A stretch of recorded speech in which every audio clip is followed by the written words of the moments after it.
Hi, Sanjibita. I'm going to start live now. I'll go live so everybody can switch on their videos. Thanks, Anuradha.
A very good evening, everyone. Wishing you all a happy World Tourism Day. Wiki Rural Tourism Council on this World Tourism Day welcomes you to this panel discussion on exploring rustic Meghalaya. Welcome to Meghalaya, which is known for its enchanting beauty, culture, and cuisine. Welcome to Meghalaya, also known as the mini Scotland of the East and the abode of cloud, a state which has greatly remained unexplored by the world. We are privileged to have in our panel today our special guest, Mr. Frederick Roy Kharkongor, who is the Commissioner and Secretary for Arts, Culture and Textile, Government of Meghalaya. Mr. Kharkongor, can I please request you to turn on your video, please? Yeah, actually, good afternoon. I'm Sanjibita. I'd prefer having this, with the video muted, but I would be audible to all of you. So Sure. Thank you for inviting me to this panel discussion. Thank you so much. Mr. Kharkongor has been taking a lot of initiatives to promote rustic Meghalaya, and we will surely get to hear some of them today. A very warm welcome to you, Mr. Kharkongor. Thank you so much for joining us today. Thank you, Sanjibita. I look forward to the discussion. Thank you. We also have among us Ms. Sabrina Lyngdoh. She is an educationist, teaching come project assistant from Indian Institute of Tourism and Travel Management in Shillong. Welcome, Sabrina. Thank you so much, Sanjibita. Thank you. And we have Ribahun Umsong. She is the director of Urlong Private Limited, an entrepreneur. Welcome, Ribahun. Thanks for joining us. Yes, we're very welcome. And it's a privilege to be a part of this platform. Thank you to you too. Thank you so much. And a special thanks to Anuradha from Wiki, my colleague, who is managing this live streaming event and making this successful to us. Thank you, Anuradha. Thank you, Sanjibita. Thank you so much. And also a very warm welcome to all our guests who has joined us in a live streaming session today. For a virtual guest, you can feel free to type in your questions or any comments on the chat, and me and Anuradha both will share and try and get them answered for you. And I, before we start, am Sanjibita. I am the Wiki Meghalaya State President for the Rural Tourism Council and the event moderator for this event. Meghalaya is known for its natural beauty, so much so that you will find mention of its nature even in a number of poems of Rabindranath Tagore. We all know the great potential Meghalaya has for tourism, and we are also fully aware that we do have a long way to go to see our tourism industry flourish in Meghalaya. But the good news is that we are seeing a lot of initiatives being taken to promote tourism in Meghalaya, especially rural tourism, focusing on the arts, culture, and handlooms. Mr. Kharkongor, if I were to ask you to list 5 reasons why people from all across the world should visit Meghalaya, what would they be? Yeah, so am I audible, Sanjibita? Yes, you are. Okay. So it's a very fascinating discussion which you have initiated, especially on World Tourism Day. And Meghalaya, if you look at Meghalaya, it's not only restricted to the natural wealth, but we have a plethora of cultural wealth, which is yet to be fully leveraged. When we think about tourism in Meghalaya, our minds are only restricted to the beautiful caves and the waterfalls and the living root bridges and the sparkling waters. But there's a Meghalaya beyond these natural beauties as well, and that is the cultural wealth. So now I think we are in the process of discovering and also unearthing all these beautiful gems that are there in our state. If you look at Nagaland, they have really leveraged on the cultural tourism to a great extent. We have the Hornbill Festival, which is basically a celebration of of the cultural wealth and the diversity of Nagaland. And in fact, the Hornbill has emerged as one of the biggest tourism festivals, not only in the Northeast but in the entire country. So we also need to re-examine and also need to leverage on the cultural wealth that that Meghalaya offers. We are a state that have 3 distinct tribes: Khasis, Garos, and Jaintias, along with other sub-tribes, as well as other communities. And we have in the villages an enormous amount of cultural diversity as well as cultural wealth. So far, the world also knows Shillong as a place which is famous for music, as as a rock capital. So, but we also need to tap into that indigenous and and the native cultural wealth that is there.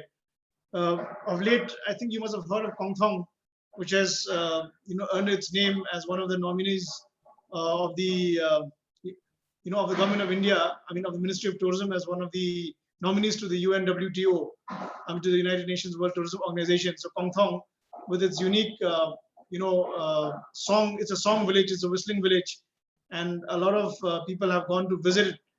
Not for natural beauty, though Kongthong is a very beautiful place, but they have been attracted to this place mainly because of its cultural peculiarity, because of the cultural wealth that it has. Similarly, if you look at Garo Hills, we also have a place called Amanda Rangsa, which is a place where various wood crafts and carvings have been made, which is not yet known to the wider world, but it's a place which holds a lot of fascination for visitors. Because right from the right from the time that you enter the village, you'll see carvings everywhere, and there's a community of carvers there. Similarly, there's a village called Wakhen in the not far from Peninsula, where they are specialized in making all these beautiful musical instruments, drums and the bomb and the nakra. And if you look at Pinter, they have a bamboo-based a village orchestra. If you travel onwards to to East Khasi Hills, there are some villages which specialize in the making of bows and arrows. And you go to Larnai, you have black pottery. So there's enormous art and craft also as well. Apart from the 3 primary festivals that we have: the Shat Nongkrem, which happens in November, the Wangala festival, which happens and the 100 Drums Wangala festival, as well as the Bedingklam, which is a very unique festival. So cultural wealth and also community tourism through culture is something which Meghalaya has to leverage and is slowly starting to recognize. So by way of introductory remarks, these are a few comments. So maybe we can hear from other co-panelists as well. It'll be an educative experience for all of us. Thank you so much, Mr. Kharkongor. Yes, absolutely. It's just so much of a proud moment that one of our villages has been selected by the UNWTO. I think a number of us were not even aware of it. So there's so much, as I said in the beginning, opening words. It's an unexplored Meghalaya. Any of our panelists would like to comment anything on this?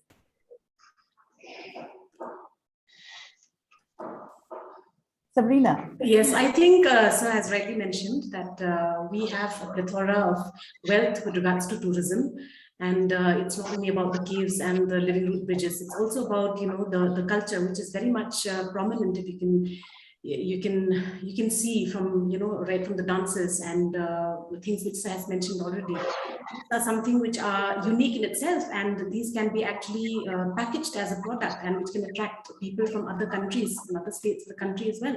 And it's really a proud moment for us that Kong Thong has been nominated for Best Heritage Village at the UNWTO, which is going to be held today. And we are very happy, and we indeed look forward to actually achieving that big milestone for the state as a whole. So that's all I can say.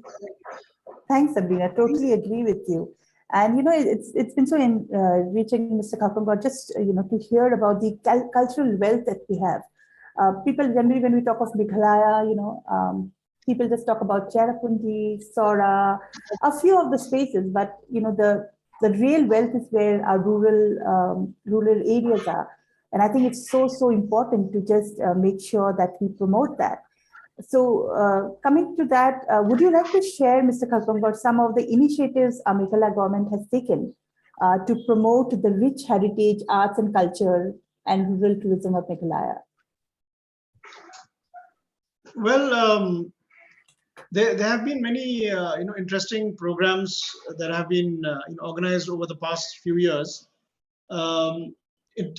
In terms of tourism, of course, I can't speak on behalf of the tourism department, but I think there have been efforts at doing some branding for Meghalaya, and also popularizing as well as organizing various festivals. All this while, they used to have a festival called Autumn Festival, which was based on the season. But I think the time has also come for us to have a festival, something on the lines of the Hornbill Festival, because people, apart from the beautiful nature that we have, which is definitely a top draw, we also have to focus on on the cultural aspects as well. We need only to look as far as Bhutan. If we look at Bhutan, is one country which has really leveraged its cultural wealth by keeping its culture intact, by preserving its culture, and by maintaining its close connect with with nature. So Bhutan advocates a policy of high value, high value, low volume tourism.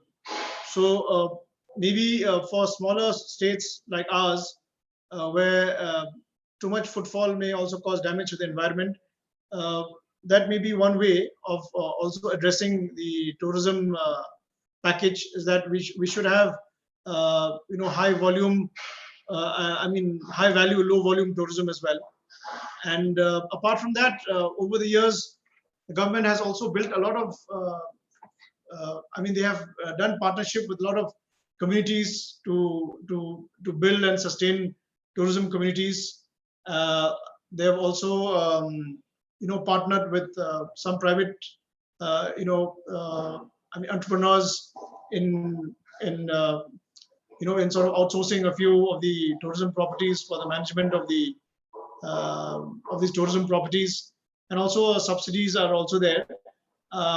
So some efforts have taken place, which is, I think, helped in contributing an upswing in the number of in the tourist traffic that has come into Meghalaya. There are large segments of Westerners who, in fact, avoid Shillong altogether, and they go straight away to to the Lyngdoh bridges. And of course, over the last few years, there have been events like the NH7, which has happened successfully over a couple of years, and have drawn in a large number of these music enthusiasts to come and to celebrate the the cultural vibe that is available here in Meghalaya. A mixture of good music, good weather, and pleasant vibes. So these are a few of the events, some of the activities which are visible. I'm sure there are many things which are not visible as well, which should go into promotion of tourism. So when we talk about tourism, there are the tangibles as well as the intangibles. So it's a blend of both. What you see is only the visible part, but there is also the invisible part. There's also the intangible part as well, which also goes into building tourism. But of course, one thing which is very positive is that various communities have now taken ownership of tourism and are very proud to develop their own areas for tourism. They use the funds they have from the community rural development to build a footpath to a waterfall. They build up a parking lot for the place. Then they outsource it to the local tourism societies. So it is providing livelihood. And today, I think World Tourism Day, the theme itself is tourism and livelihoods. I think. That's the theme. So it's not only tourism itself, but how it is providing to be an engine of growth, how it is providing to be a platform for providing livelihood opportunities. And I think sustainable models like the ones we have in Meghalaya, where the community itself takes ownership, is, I think, the way forward, because there all the resources, it goes straight to the communities. It does not get stuck with the with a few conglomerates. So that is the model that we should push for also. Yeah, we can't hear you, Sanjibita. I think you have to unmute yourself. Yes, sorry. So yes, thank you so much for this. And I have personally met you a number of times. On ways to promote, and there are so many things you have done. Would you like to share a little bit on the Silk Village and the India, which is so famous and we are proud of? Can you repeat yourself? Apart from just the tourism part, you have taken a lot of initiatives, your department, and if you could share something about the Silk Village or the India, it would be really great. Right. So, my other charge as Commissioner Textiles, we have tried to popularize and promote, our local, airy silk, which is called India. And this year, we had declared the first, officially declared the first airy silk village at Diwan.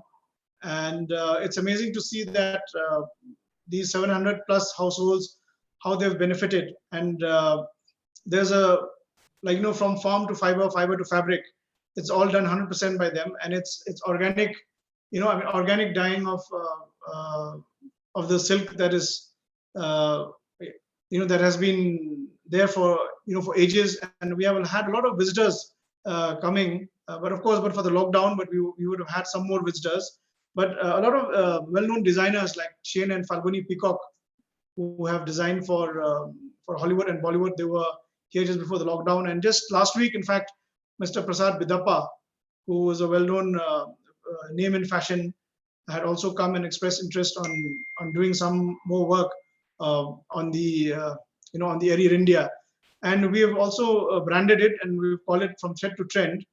And even Amazon is also interested.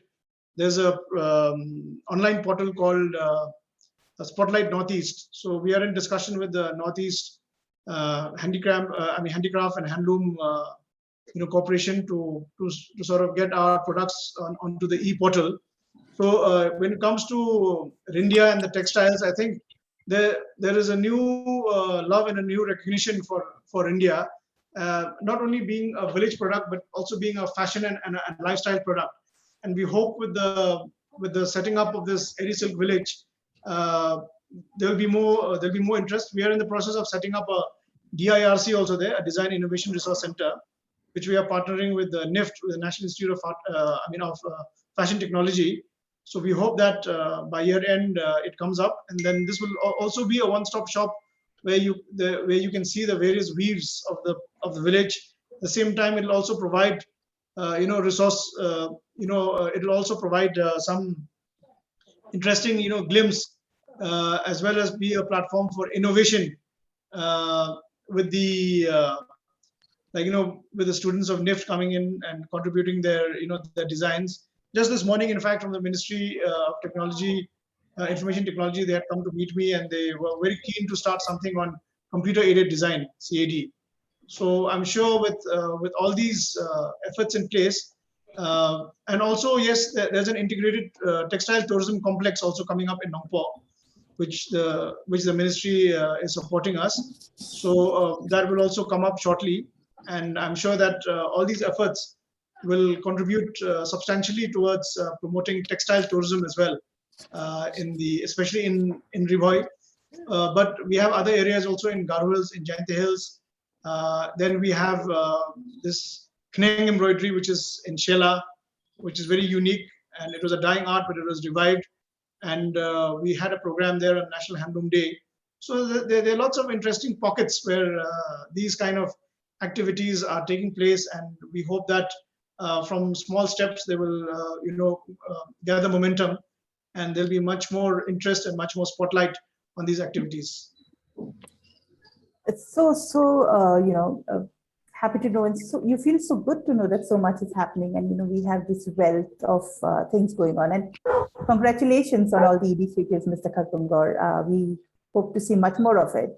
And for those who don't, who have not seen the India products, they are really, really nice. So yes, do venture in it once it's live on Amazon, because it's something worth to buy. Sabrina is a teaching cum project associate of Institute of Tourism and Travel Management. So Sabrina, can you share with us how your institute, IITM, is inculcating rural tourism in its courses? And what are the students' perspective of rural tourism? Thank you so much, Sanjibita, for that question. As far as IITM is concerned, at the moment, we are actually running courses, that is the tour guide training program for Meghalaya.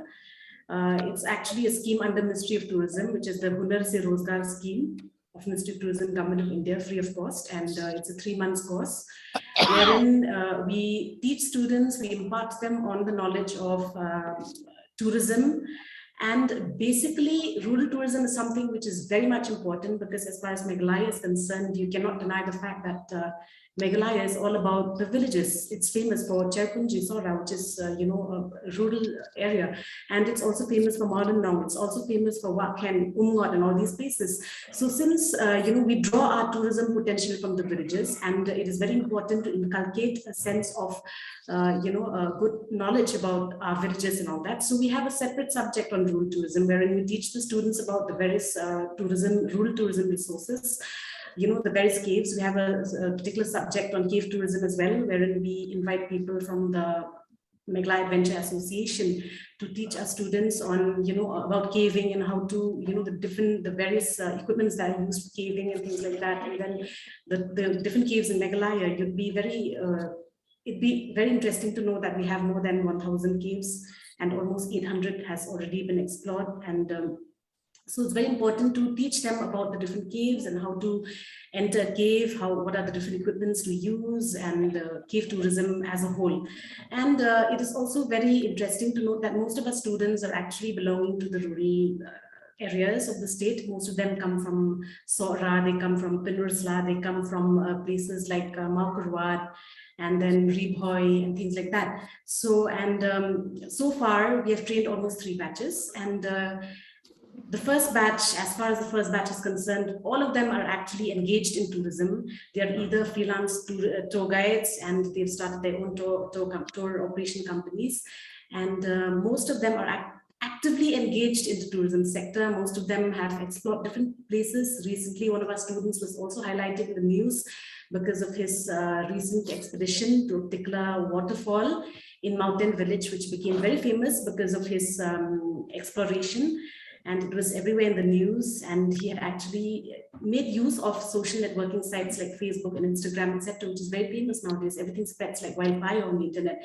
So it was made popular through his efforts, and now people have started going there on trekking trails and things like that.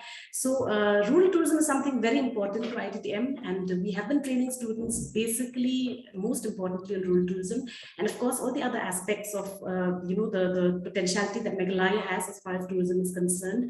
For example, caves, and then of course culture, cuisines. We even teach them about the different cuisines of Garo and Khasi cuisines and things like that, so that as tour guides, they are the ambassadors of tourism, and they will be taking not only domestic tourists, although in Meghalaya we have the tourist traffic is more of domestic rather than international, but then we also train them how to interact with the tourists, communication skills, life skills, soft skills, and also how to handle the tourist, guest service etiquettes and things like that. And we also teach them about the various cuisines of the Khasis, the Garos, so that they're able to explain, because usually tourists, especially international tourists, when they come to Meghalaya, they want to taste the local cuisines, and it is not, at the moment we can see that we do not have proper outlets, barring a few, which actually sells local cuisines and things like that. So it is very important to popularize the local cuisine so that people gets to taste our local cuisines also. So basically, it's a combination of all the different tourism resources that we have in the state. We train them in all the resources that we have so that they're able to give adequate and accurate information to the tourist. Thank you, Sabrina. It's quite interesting to know, and just to see that, how much the syllabus is being covered. And, I can really see that ITTM working very closely with the government of Meghalaya to promote rural tourism and bringing something really substantial to it, working together in partnership. And also, it feels nice to see that these universities are opening up, and I wish you every success that, we see it growing further in Shillong and people all coming here and studying and, understanding the importance of tourism, especially rural tourism. Thank you. Moving on to Ribahun. Ribahun is a young, native, successful entrepreneur from Meghalaya and is the director of the company producing Urlong tea. People here are talking about the tea, so it's really, really doing well. So Riba, tea gardens are excellent places for rural, traditions and cultures, which is coupled with wellness. What are your thoughts on the rural ecotourism in Meghalaya tea gardens? What special have we got to offer?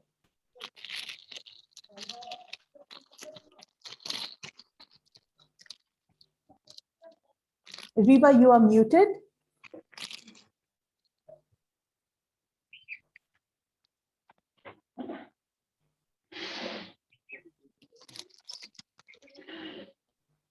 Hi, Riba. Yes, we can hear you now. Am I audible now? Yeah. Yes. Am I audible now? Yes. Yes, you are. Thank you so much, Sanjibita, for the question. And to my thoughts about when you talk about eco and tea tourism in Meghalaya, our goals is to promote tea tourism as a part of the culture and tradition of our state. And also what we feel that is that the whole experience sharing and educating about the different tea category, like located in different circuit of Meghalaya, will be very productive, interesting, and making people other states and also other countries to be aware that we are exist. And my second thought is that, firstly, this sector will inspire us and help us more to develop an alternative revenue stream. And secondly, which is not the last, it's the tea being an agricultural commodity is subjected to cyclical fluctuations, and there are times when the garden are hard hit by falling prices, and also climate change and labor problems, and also various other factors. And experience shows that in such difficult times, the promotion of tourism will help our garden to overcome their crisis, if not wholly, at least partially. So tea tourism, as usual, what we offer up to date, whereby our guests come and stay in the estate bungalow. And also we offer opportunities like visiting to the production site, experience local tea traditions that is motivated by an interest in the history, traditions, and consumption of tea here. And also our guests can also learn about our local culture, visiting attractions such as gardens and outlet, and cultivation trails like tea tour to the tea garden, observe tea making process, and also taste do the tea tasting, and also can explore to local craft and produce. And on these activities, we decided that this was the place for such an experience, which we would love to call the tea experience, as it was simply the most heavenly place. So in addition to the tea experience, we could also offer the guests the other experience, the walking, trekking experience, as Urlong is one of the destination in the East Castles of Meghalaya, where you can walk all day and return to the bungalow at night. So yeah, I believe I answer your question. Thank you, Riba. I think that's one of my targets, which I told you is I do need to experience that because I think that's really, really going to be wonderful. Anyone who wants to comment on this? Anything anyone wants to add to the tea tourism sector?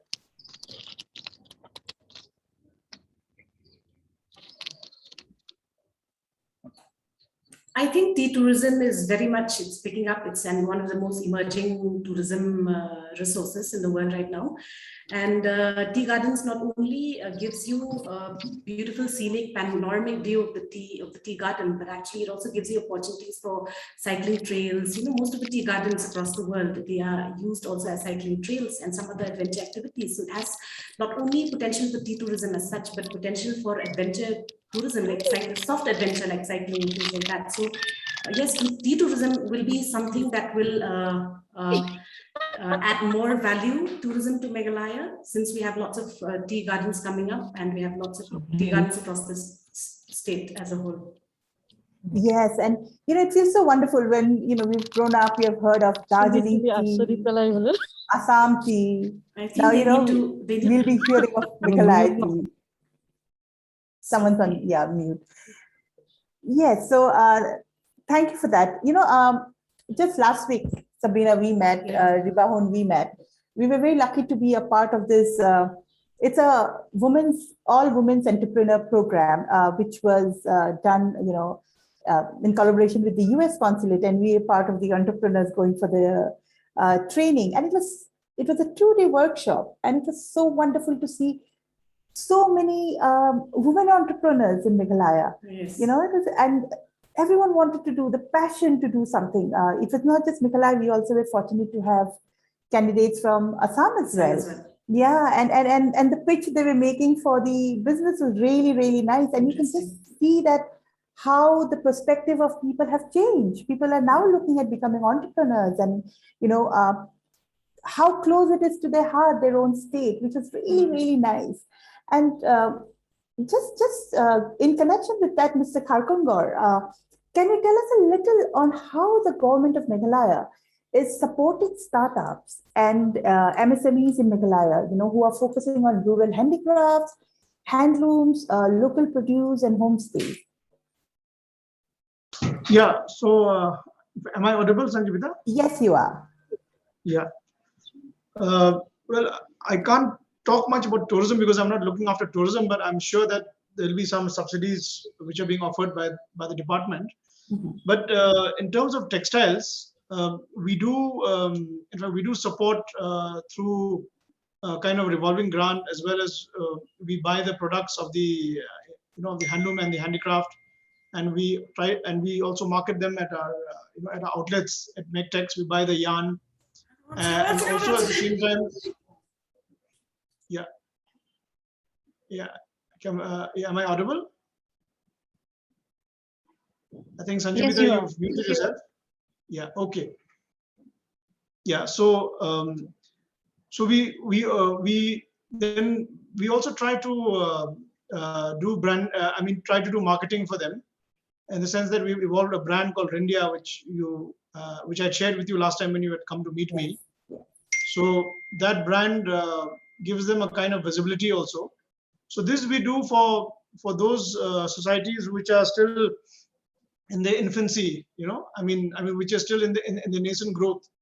But there are people who have already come up and who are already doing their own designs, and already marketing their own products. So for those kind of societies, we know that they are self-sustaining and they're going ahead. But for those that are still that still need visibility and that still need us to handhold them, we do a lot of trainings as well. And there are common, there are these at each and every cluster. There are these common facilitation centers where the training takes place, where product, the product designing, the product procurement takes place, and there are efforts to link them to the wider market. So that is as far as textiles and handlooms go. And apart from that, exhibitions, there are periodic exhibitions. Of course, during pandemic, we've not been able to have as much exhibitions as we should have, but in the pre-pandemic section, in the pre-pandemic, era, there were a lot of exhibitions also, and some of them were even supported to go abroad through the department as well as through the ministries for showcasing the various products, and also for exposure visit. In fact, 3 years ago, one group had gone to Japan as well. That is in 2018-19.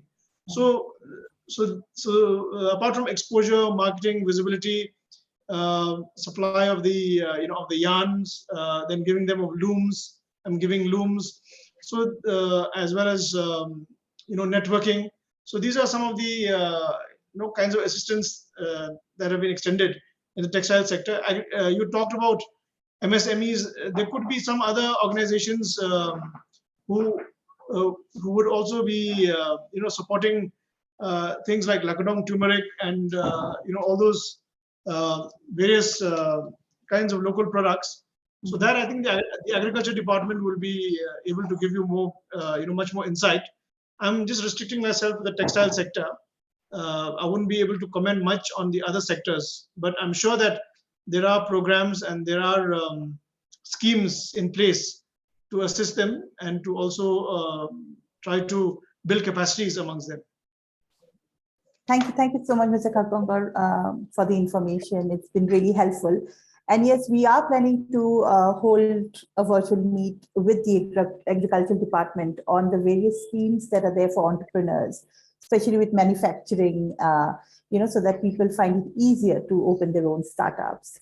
I can see as a guest, Mr.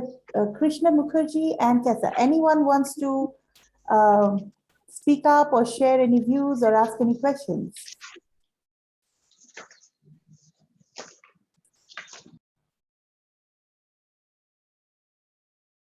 Krishna Mukherjee or Keka, anyone wants to share anything?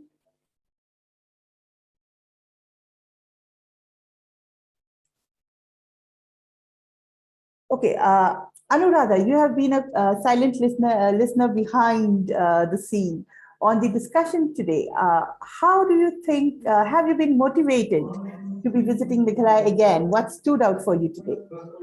Yes, thank you so much for giving me a chance. Actually, I really loved Meghalaya when I came there. So I think that there is a need when we talk about rural tourism. So I have seen people how sincere they are, and how the one important thing which I liked is the cleanliness, which I saw in the villages, and even when I visited those living root bridges also, the cleanliness inside the forest. So that's what shows the culture of the people.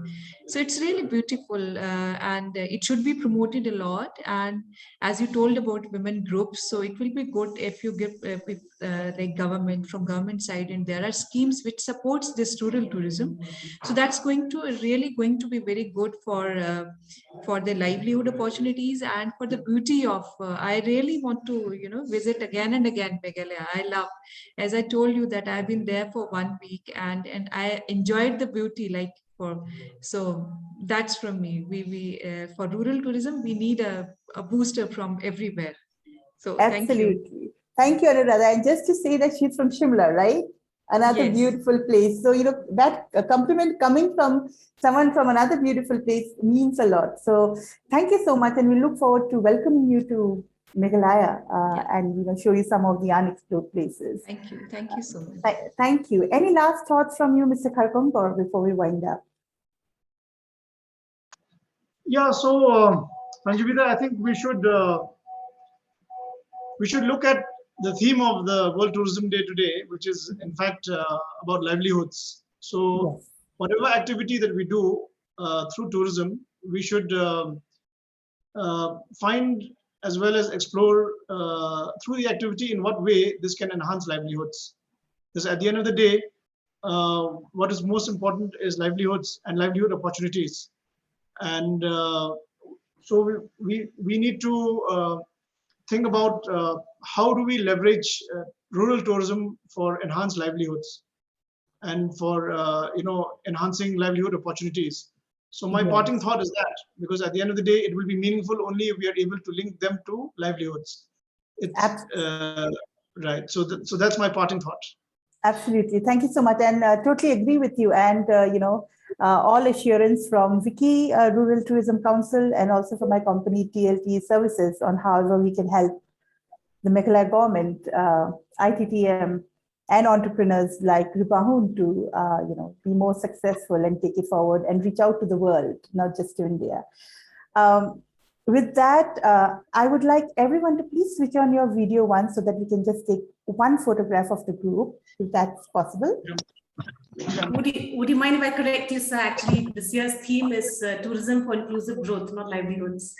Yeah, but inclusive growth, I think, is linked to livelihoods. Livelihoods as well as inclusive growth, as in with the pandemic and all that, so that we can just work together and restart tourism and evolve. Yes. But I think inclusive growth, in the sense that we are talking about livelihoods to the last mile. Yes. Livelihood, of course, because tourism comes, it brings livelihood. So it's So I mean, my understanding of it, I mean, like from the government's perspective, it would be to link them up to the livelihoods to the last mile. Yes. Yeah, but of course it's a much broader principle. But my understanding would be in the subset, it's how to bring opportunities, how to put incomes into those villages. Very true. Thank you. Mr. Kharkongor, just if you can switch on your video once, please. If that's possible. Yeah.